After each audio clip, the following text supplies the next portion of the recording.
ایک حادثے نے بدلا سمندری سفر کا سسٹم۔ RMS ٹائٹینک اپنے مختصر نام ٹائٹینک سے ہی جانا جاتا ہے۔ اس کے حادثے پر 1 سے زائد فلمیں بن چکی ہیں۔ 1997 میں بنی فلم کا شمار تو دنیا کی سب سے زیادہ کمائی کرنے والی فلموں میں ہوتا ہے۔ $20 کروڑ میں بنی یہ فلم $2.195 ارب کمانے میں کامیاب رہی تھی۔ یہ فلم عشقیہ کہانی اور ٹائٹینک کے حادثے پر مبنی تھی۔ یہ بات مانی جا سکتی ہے کہ ٹائٹینک میں کئی محبت کرنے والے لوگ سوار رہے ہوں گے۔ اس میں 2.435 مسافر اور 892 کروڑ تھے۔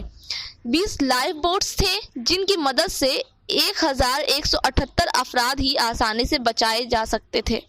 کوششوں کے باوجود 1500 لوگ بچائے نہیں جا سکے۔ یہ سمندری سفر کی تاریخ میں ایک بہت غمگین حادثہ تھا۔ برطانوی جہاز ٹائٹینک اپنے وقت کا جدید جہاز تھا۔ اس کے حوالے سے کئی دعوے کیے گئے تھے، مگر یہ پہلے ہی سفر میں 15 اپریل 1912 عیسوی کو شمالی بحر اوقیانوس میں ڈوب گیا۔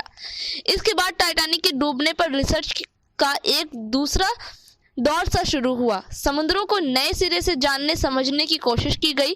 کوشش اس بات کی تھی کہ سمندری سفر کو آسان سے آسان تر کیسے بنایا جائے۔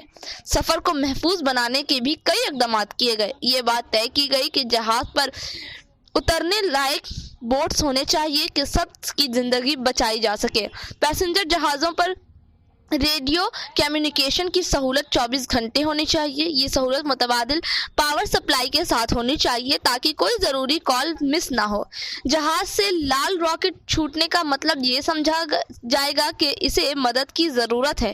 اس کے علاوہ 1914 میں انٹرنیشنل آئس پٹرول ادارہ کی تشکیل ہوئی تاکہ وہ سمندروں میں آئس برگ پر نظر رکھے اور جہازوں کو اس کی پیشگی اطلاع فراہم کرے۔